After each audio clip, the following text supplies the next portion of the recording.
Hello, my lovely pursuers. Welcome to yet another episode of The Pursuit of Happiness. As I promised, a Beverly Hills recap. Yes, Beverly Hills has started. I also want to apologize for my last podcast was for the Vanderpump Rules recap. I thought it was season 11. I was recapping. It was actually season 12. I corrected it on all the areas that you can actually visually see it. But unfortunately, in the podcast, I did use season 11 a bunch of times. So humbling because I would always shit on podcasters who would say things wrong or forget names and stuff like that. And although I do my research and I have notes, sometimes I just actually when I do have notes, I don't make it, but you still sometimes make a mistake as you say it out loud. So I kind of just wanted to clear the air there. But let's get into it. It is a beautiful day here where I am in Mexico. My daughter and I are going to go shopping a little bit. We're going to go enjoy the weather. It's the weekend. But I just want to come on here to make sure that I get out this podcast that I promised. Let's get into it. Beverly Hills intro was a bit kind of corny. I say that because it's Beverly Hills. And Beverly Hills has this integrity and classiness that it likes to uphold. I like the shift though. I like that they're trying something new. But this one was just a bit corny. Or maybe it was the way that the people acted. Like Erika doing the little hot, she's in her 50s. And Erika's my favorite. I think she's stunning. But doing the 50s car wash was just a bit cringy. I would have loved to see her kind of embracing her more like classy side, like very elegantly dressed. And her look in that confessional, oh my God, Erika's just stunning, And it shows Boz and Dorit as one of the very early scenes, which I loved. I loved. Good to see that their friendship is thriving, surviving, and all the fun things. It starts off with them saying that PK did get spotted kissing a Sheen version of Dorit on the streets of LA. And Dorit went and filed for divorce that day. And I believe this was after the reunion had aired. And they had that little kind of intermission in between where they gear up for the next season. They also did touch upon the fact that Kyle reached out, but it was 4 days later. And Dorit is hurt by that. The last couple seasons, Kyle has not been my favorite. But I will defend her in this situation and say, sometimes when that happens, and I know she's one of Dorit's best friends, but you kind of just feel like that person needs their space. It's just such a personal, overwhelming matter. And I don't think Kyle didn't mean to be there for Dorit. I think Kyle just kind of leaning off the backs of them overcoming this kind of thing that had happened to them. She's like, maybe I'll just give her a couple days and I'll reach out so that it's not such a tense feeling in the house or et cetera, et cetera. And I'm not saying that Kyle was being selfish. And I love Dorit too. Dorit is also one of my favorite cast members, but I feel like Dorit just needs to give a little bit of grace. It's not about Kyle, it's about her, but give a little bit of grace because not just Kyle, but people in general can't always bear the burden of what you're going through. So maybe Kyle did need a couple days, and Kyle's a better friend when she has 2 or 3 days after the event has happened so that she's not kind of bombarded with all this pressure from things that's going on in your life. I know for my friends, there's some friends that can handle it. Like when they call right away and I'm able to just kind of unload on them, it doesn't affect them as much. And there's some friends that when I'm very intense, they just need a couple days for my intensity to go down. And then they're able to be good friends at that point. So in that case, I kind of give it to Kyle. Dorit, it was only 4 days later. It's not that big of a deal, but maybe Dorit has a little bit more higher expectations. And that's just another conversation that needs to happen between them, right? Anyways, leading into the conversation between Kyle and her daughters, it's really nice to see. I did notice that during this entire conversation, Farrah kind of stayed quiet. It makes sense. Farrah works for Umansky, right, Mauricio? So her just pleading the fifth through everything. Or maybe they cut out her scenes, but her appearing to not say anything during the discussion of Mauricio, even though it is her father pretty much, stepfather, makes the most sense because there's a professional level that she kind of has to consider. Whereas when it comes to Alexia and Portia and Sophia kind of putting in their 2 cents, and Alexia stayed quiet again for the most part. She was asked if Mo showed up with a woman at the wedding, how she would feel. She gave her honest opinion, but she didn't really talk about it too much. It was mostly just Portia kind of getting into it. And I think she has the right to. She's just kind of explaining to her group of, supporters, which are her sisters and her mom, what she's kind of had to go through and in therapy and all that kind of fun stuff. It's also really nice to see that she's in therapy. I think people always assume that you need to go to therapy when something's wrong, but you can just go to therapy to unload on someone that's not in your inner circle, has no idea what's going on, and kind of will just be that neutral opinion. Neutral opinion until they get to know you too well. Then they'll be trying to make biased opinions. But it's just nice to see it. And she started at such a young age. It's always nice to go and just talk to someone about your problems without judgment, and they can just kind of listen and maybe give you ways to deal with it. I call that me. No, just kidding. But everyone kind of has their person, and it kind of destigmatizes it all, you know? I think for my generation, I'm a millennial, I'm 41. Growing up, you thought that going to therapy was mostly because something has gone wrong, but it could just be to just go and, like I said, chat and unload in a safe space, and not have to give that, or when it's first so intense, unload that in a safe space, and then you're able to talk about it a little bit more with the people around you, you know?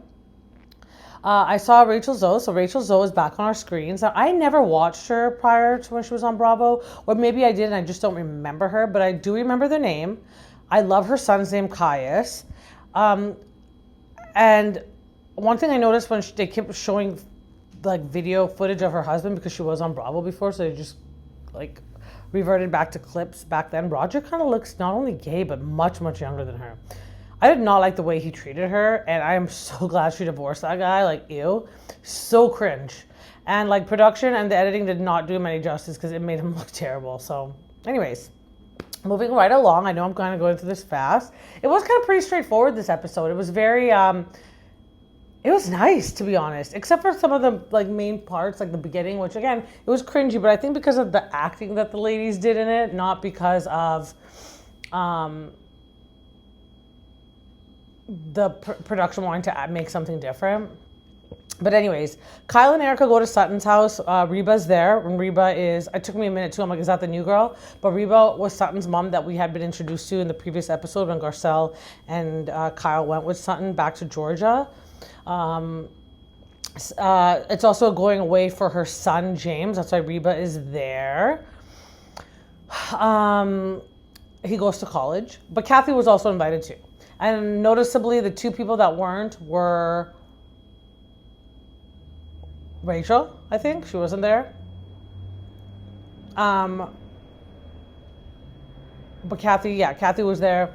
Erika and Kyle. And that makes sense, you know. Sutton's probably gotten a lot closer to them, especially considering that Garcelle has left. And they do touch upon that.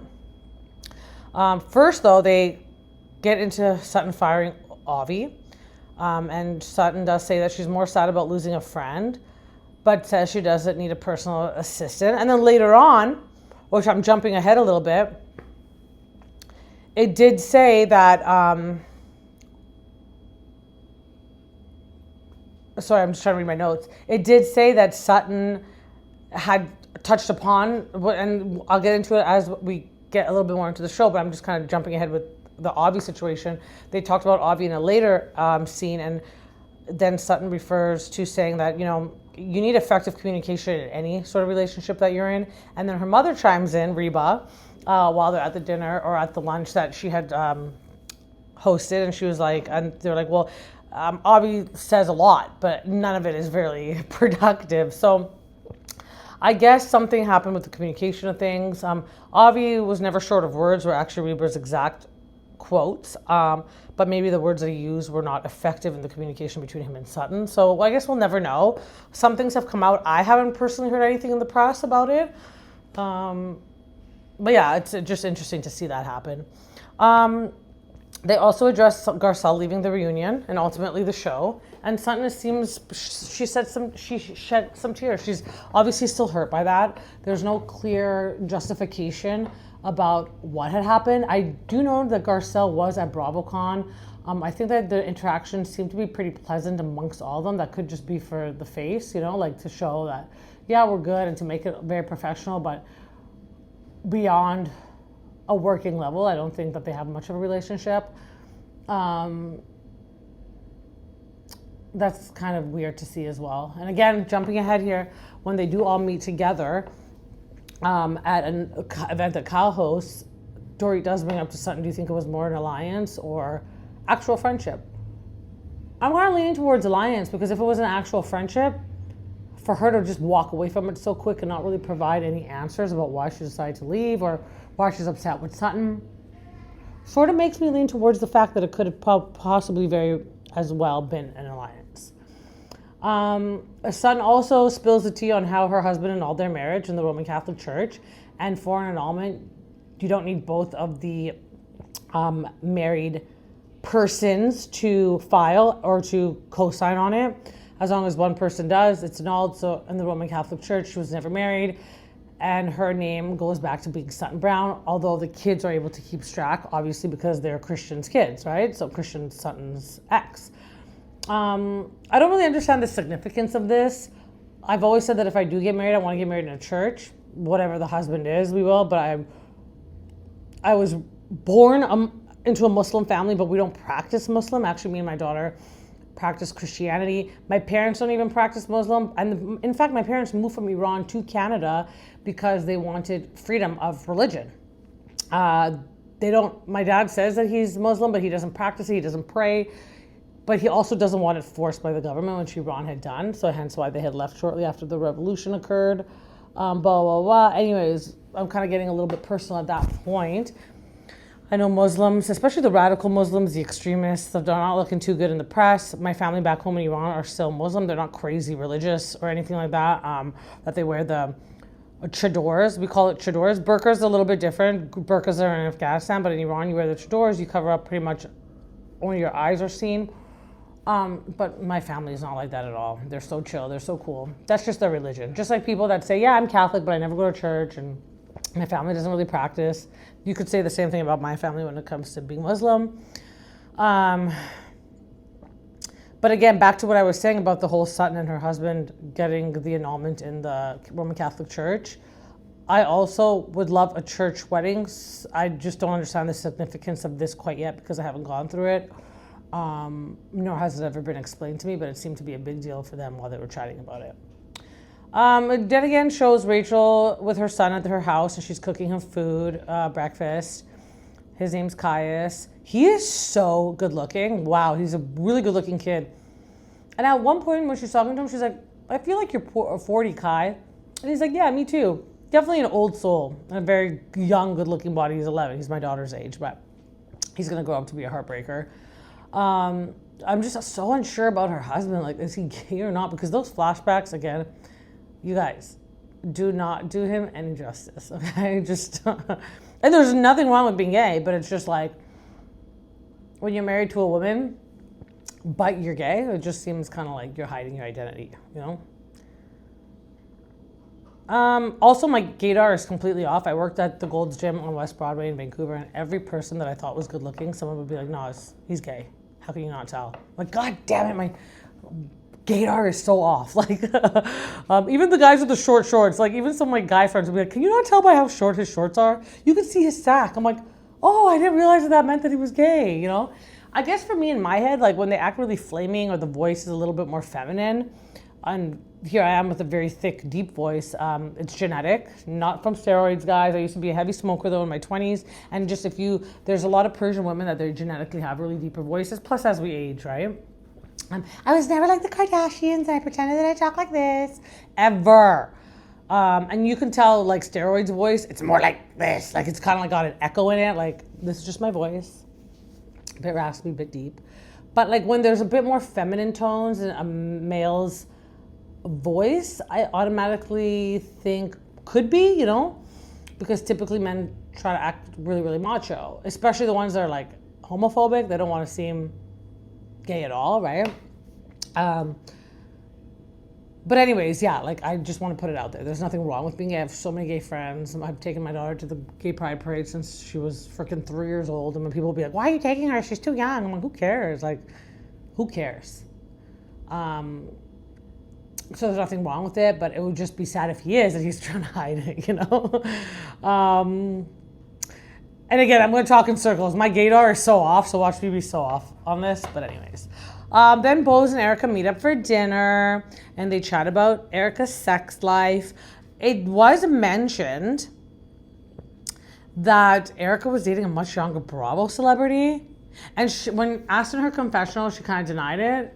And when asked by Boz, she sort of like alluded to like, well, no, nothing happened. And I'm more happy with what happened to me last night. And this I know because I do listen to the Two T's in a podcast, and Erika does I love the segments or the shows where it's Erika and Teddy. And prior to Teddy getting sick, they just would hop on and just talk about like married, like just two ladies that live in LA and like how married life is like. And I think this is again hopping off the back of when it had come out that Teddy had cheated on her husband with that horse guy in the equestrian show that her daughters go to.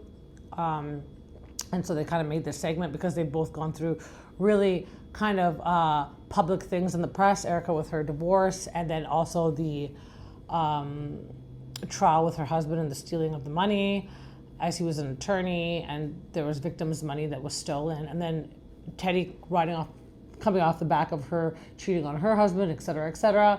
And then Teddy got sick. And then it became more like their segment now, their show is more, they do recaps. And more particularly, they did a lot of recaps on the Real Housewives of Orange County because that's just the one that they could chat about. And then you have Dolores and Tamara that do theirs as well. And they kind of cover all the other shows. But I did love that. I do love Erika on that with Teddy. It's just, they have such a good, pleasant conversation. I love Erika. She's so like captivating. She's just one of those people that when she speaks, like you're just drawn to her, the energy that she kind of provokes. I love it. I love everything about her. But so anyways, what I was saying was like Erika talks about her man on that show. They talk about who they date and if they're dating, and Erika's not shy to say it. I mean, she doesn't come out and like spill all the little deets like his name and et cetera, et cetera. But she's like, yeah, I'm dating someone, I'm having fun, and I'm sure there's been pictures in the press too about it. I just haven't really bothered to go investigate it. Although I think I saw a photo of it last night on the show, so I'm just glad that she's happy and she's getting some really. Then Erika called Sutton a box because Boz is like, she's so late, and then she's like, she's a box. And like, I don't really like to comment too much on people's bodies. Like, you could say, okay, she's not that good looking, or like, she kind of looks weird, or I don't like the outfit.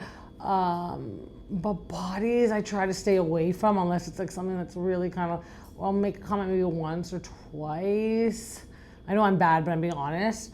But box, really skinny legs. There was a lady, I grew up on Hastings Street in North Burnaby, and there was a lady called Lady Hastings, and she always wore this fur jacket, and she wheeled around her cart, and she would always buy a 6-pack. And you could never see her body, but she always kind of wore like a bandana with sunglasses, and they were black, and then her fur jacket that was black, and it came up to her like thighs where her quads were, and then she had really skinny legs. And Sutton's legs are giving Lady Hastings a body box, though, definitely. So Erika calling Sutton a box, exactly what we're all thinking.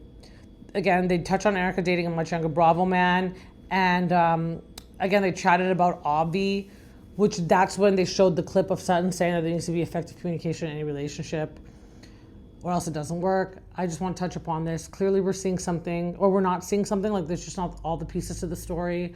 But I do think that it's fascinating that they touched upon the fact that every close relationship that Sutton has ever had has fallen apart.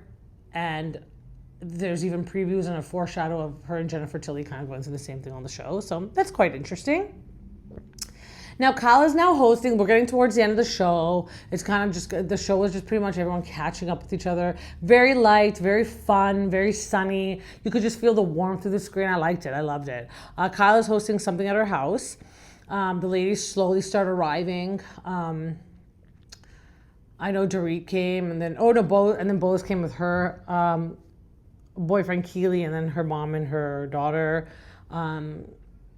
It's just nice to see that they were all there and in support of Boz. I really love Boz. I have a Kindle reader, and on one of my books, it's like the Successful Habits of Highly Motivated People, you know, and I was reading through and I saw Boz in there, and I made my daughter read it. I'm like, oh my God, Boz is in here. And it just talks about how she's in corporate America and the things that she would always do to kind of keep her stamina up and etc. So I do love Boz. She's such a great inspiration for women all around. But then Dorit and Boz and Kyle are chatting, and the word consistent keeps coming up when it comes to Sutton.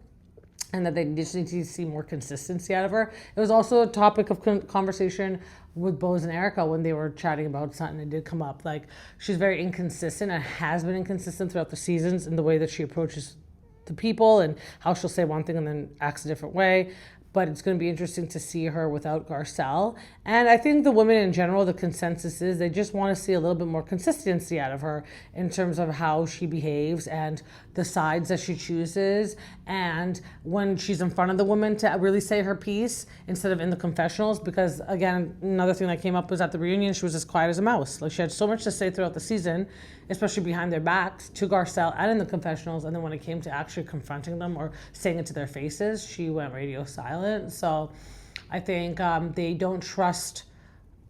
I always lead in by not trusting people, and they have to gain my trust, you know. I always believe actions rather than words, because people will talk a lot. You know, I'm at 41 years old, and I've already learned, and I'm sure you'll learn this, and I hope women people get it at a younger age. Like, but he said this. Who cares what he said? Who cares? Like, do you believe it? Well, I'll give him the benefit of the doubt. That's what I hate, that when people are, I'll give him the benefit of the doubt. Why would you do that? Just look at the past, like Dr. Phil would say, like, past behavior indicates future behavior. And I'm not saying people can't change, but you have to see the change. People can't just say that they've changed. So I always go in leading with, like, don't trust anybody, let them gain it. Because when you're just so, yeah, we're best friends, like, I trust this person. And then the minute that they do something that your expectations are so high, you kind of are broken and traumatized over that, right? So yeah, back again, the word consistent keeps coming up when we talk about Sutton. So we're just going to see how consistent she is now that Garcelle isn't there throughout the season. Then Rachel shows up. She meets the girls that she doesn't know, which happen to be Dorit and I believe Sutton. I don't think she knew Sutton. And Erika, yeah. Maybe she knew Sutton, she just didn't know Erika. But no, it was nice that she kind of got to meet all the ladies. They seem to have so much in common. I loved how Boz kind of wanted to help out. Like, she's such a good friend. Like, she knows that Dorit's going through it too. And I do the same thing as Boz does. Like, I could see myself in Boz. Like, when you know two people, and I'm a friend matchmaker, you guys. Like, every friends that I've introduced have gone off and become their own friends, and I've dumped me out of the friendship. And I don't think they do it maliciously. I just think that I'm so good at picking people that can get along, that they get along so well, and they're able to do so many more things together than I would. Like, I'm very picky in how I allocate my time and what I want to do. I won't just go to anything. I won't just do anything. I go to the gym, I'm a mom, like, I have things that I have to get done throughout my day as well. And mind you, I do like my rest and just being at home. But then there's other things that other people will do a lot more of. So then when I introduce people, I'm like, yeah, the latest happened to be my girlfriend that I had just recently become really close friends with in Vancouver, and a guy that I had worked with for a few years. Introduced them together, and they go to, like, shows together now, even when I'm not there. But they start to ice me out of inviting me. And I don't think maliciously, but I'm a human. You like to be invited to things, especially if these are my closest friends. You just want that, hey, we're going to this. Do you want to come? No. Let me be the one that says no. But then they started going to all these shows and concerts together, and I'm not really into going to things that I'm not really into. I love hip hop. I love comedians, but I'm not going to go to every freaking concert or show that comes to Vancouver or comes to Mexico, wherever I am. I'm just not like that. I think the last time I went to a hip-hop concert was Snoop Dogg, Warren G, Ice Cube, and that was in Vegas with my other girlfriend. Like, I chose to go to that, you know? But we're in Vegas. It's like, but I'm not going to go again and just for the sake of going, you know?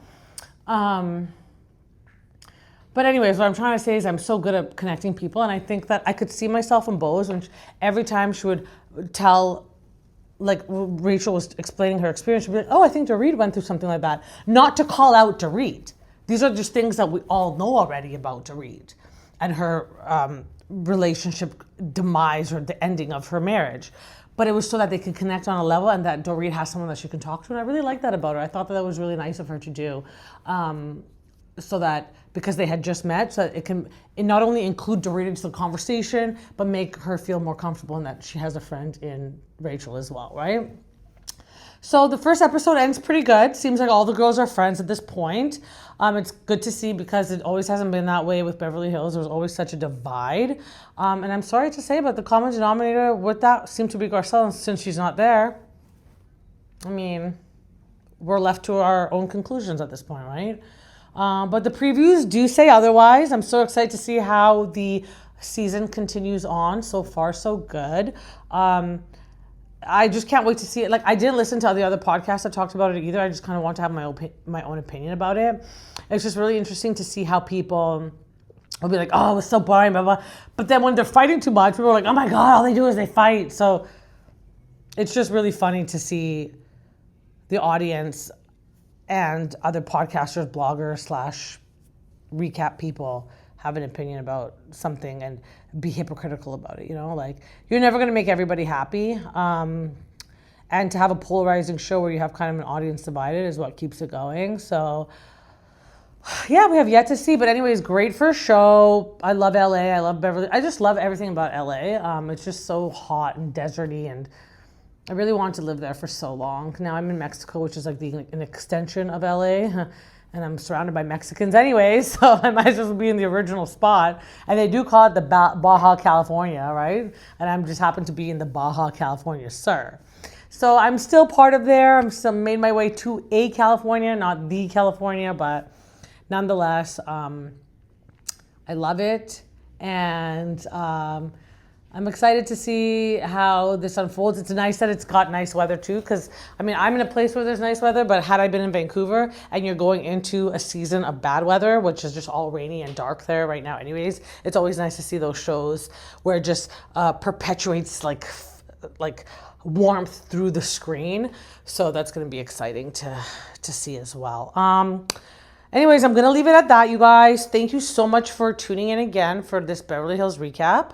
I will have more episodes coming out next week. I'm off to go shopping. Please, please, please do not forget to subscribe, like, and share. If there's anything you want to chat with me about or send in a prompt, voicemail, or just email me. Find me on my socials. I have all the places that you can find me in the show notes. So please go take a look at those.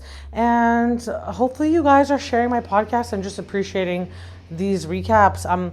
I'm going to try to do really, really well on my own first, and then I'll start bringing in guests, because I can't just call up people and be like, hey, come on my show. But eventually, once I build my repertoire and like my reputation, I'll be able to have some more guests on, hopefully some housewives on.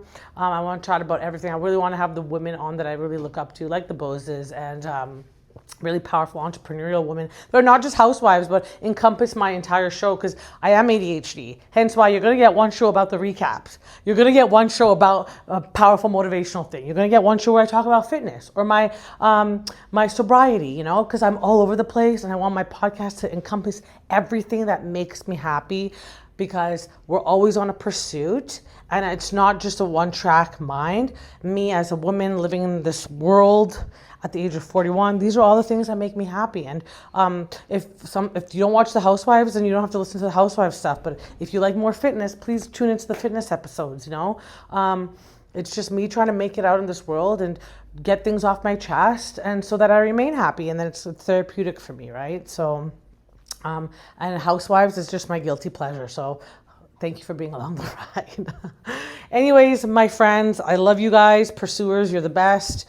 I'm starting to enjoy this much more. I'm starting to get into it much more. I'm starting to learn how to edit a lot better. And don't forget, my podcast equipment is coming. We'll be here in about 20 days. Yay. My mom's coming to visit with my brother for Christmas. So we are going to have my official podcast equipment. Might even have some intros. With that being said, thank you so much again. Subscribe, like, and share. Can you tell I'm ADHD? I just repeated that 18 times. Have a good Saturday, and I will see you guys next week.